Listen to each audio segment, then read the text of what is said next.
ईद और जुमा जब दोनों एक दिन इकट्ठे हो जाएं तो नमाज ईद अदा करने के बाद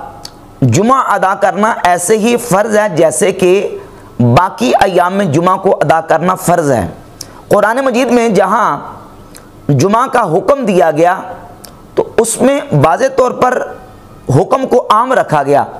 और फरमाया या अय्युहल्लज़ीना आमनू इदा नूदिया लिस्सलाति मिन यौमिल जुमुअह, ऐ ईमान वालो जब जुमा के दिन नमाज के लिए निदा दी जाए फस्साउ इला ज़िक्रिल्लाह,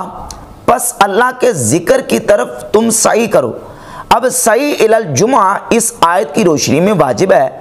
और ये हुक्म बाकी अय्याम के साथ ख़ास नहीं है ईद को छोड़कर, बल्कि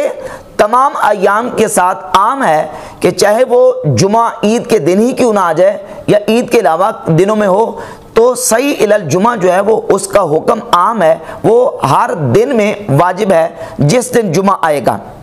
और फिर नबी पाक सल्लल्लाहु अलैहि वसल्लम की सुन्नत से भी साबित है कि आप अलैहिस्सलाम ने ईद के दिन भी जुमा अदा किया। सुन्ने अबी दाऊद में 1122 नंबर, जामे तिरमिज़ी में 533 नंबर और सुन्ने नसाई में 1425 नंबर हदीस है कि नबी पाक सल्लल्लाहु अलैहि वसल्लम ने ईद के दिन जुमा अदा फरमाया। हुजूर ने खुद भी अदा किया और बाद में खुलफाए राशिदीन ने भी, जब उनके अदवार में सैयदना उमर फ़ारूक रदी अल्लाह ताला अन्हु, हज़रत सैयदना उस्मान गनी रदी अल्लाह ताला अन्हु और हज़रत मौला अली रदी अल्लाह ताला अन्हु के दौरे खिलाफत में जब जुमा और ईद इकट्ठे आए हैं तो खुलफाए राशिदीन ने भी ईद अदा करने के बाद जुमा अदा किया है और नबी पाक सल्लल्लाहु अलैहि वसल्लम ने खुद अदा किया। बल्कि सुन्ने अबी दाऊद में 1073 और सुन्ने इब्न माजा में 1311 और अस-सुननुल कुबरा लिल बैहकी में जिल्द नंबर 3 सफ़ा 318 पे मौजूद है। नबी पाक सल्लल्लाहु अलैहि वसल्लम ने ईद के बाद इरशाद फरमाया, ईद पढ़ने के, इन्ना मुजम्मिऊना इंशाअल्लाह, फरमाया कि हम इंशाअल्लाह जुमा कायम करेंगे। तो नबी पाक अलैहिस्सलाम ने जुमा खुद कायम किया। अब ये तो नहीं हो सकता कि जब सरकार दो आलम अलैहिस्सलाम ने जुमा कायम किया हो, हुजूर जुमा के लिए मस्जिद में तशरीफ लाए हों, तो सहाबा इकराम ने हुजूर को जुमा अदा करने के लिए अकेले छोड़ दिया हो, ये तो नहीं हो सकता। बल्कि साथ नबी पाक अलैहिस्सलाम के जो शहर में रहने वाले सहाबा इकराम थे, उन्होंने हुजूर अलैहिस्सलाम के साथ जुमा की नमाज अदा की। अब आ गया मसला उन अहादीस का जिन अहादीस में जुमा के लिए रुख्सत दी गई है।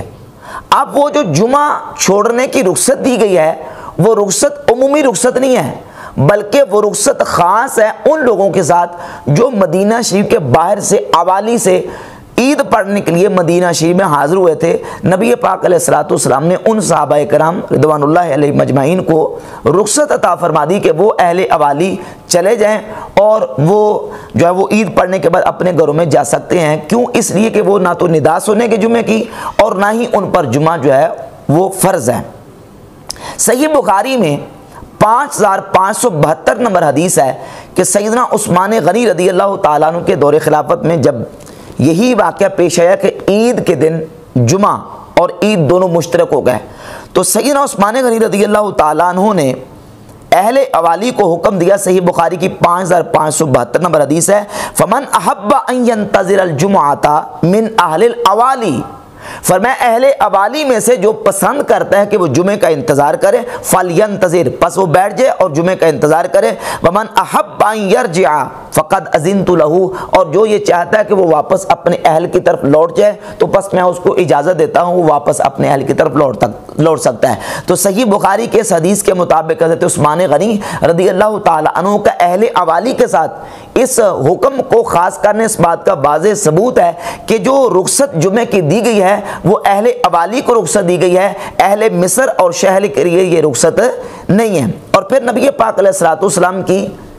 हदीस भी मौजूद है कि सरकार दो आलम अलैहिस्सलाम की ये जो हदीस में रुख्सत दी गई है जुमा को छोड़ने की, ये अहले अवाली के साथ ख़ास है।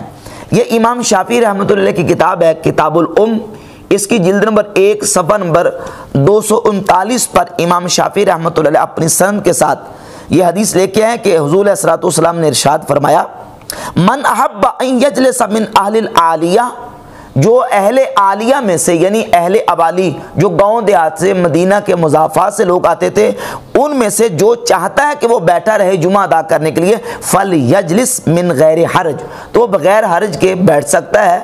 जो चाहता है। तो जो नहीं चाहता तो वो उसको नबी पाक अलैहिस्सलातु वस्सलाम ने रुख्सत अता फरमाई। और यही रिवायत मुसन्नफ़ अब्दुर रज़्ज़ाक़ में जिल्द नंबर 3 सफ़ा नंबर 304 पे मौजूद है कि नबी पाक अलैहिस्सलातु वस्सलाम के दौरे पाक में अहले अवाली को रुख्सत दी गई है, अहले शहर और अहले मिस्र के लिए ये रुख्सत नहीं है। फिर मौला अली रज़ियल्लाहु ताला अन्हु भी जुमा और ईद के मुश्तरक होने के दिन ईद अदा करने के बाद जुमा को अदा करते थे। मुसन्नफ़ अब्दुर रज़्ज़ाक़ जिल्द नंबर 3 सफ़ा नंबर 305 पे ये रिवायत मौजूद है। और इसके अलावा सैयदना इमाम आज़म अबू हनीफ़ा रहमतुल्लाह अलैह के शागिर्द इमाम मोहम्मद बिन हसन शैबानी रहमहुल्लाह अल-मुतवफ़ा 199 हिजरी अपनी किताब अल जामे सग़ीर पहली जिल्द के सफ़ा नंबर 113 पे लिखते कि इमाम अबू हनीफ़ा ने फरमाया कि ईदान इज्तमा फ़ी यौम वाहिदिन फल अव्वलु सुन्ना वल आखिरु फरीदा। फरमाते हैं कि एक दिन में ईद और जुमा जमा हो जाएं तो फरमाते हैं कि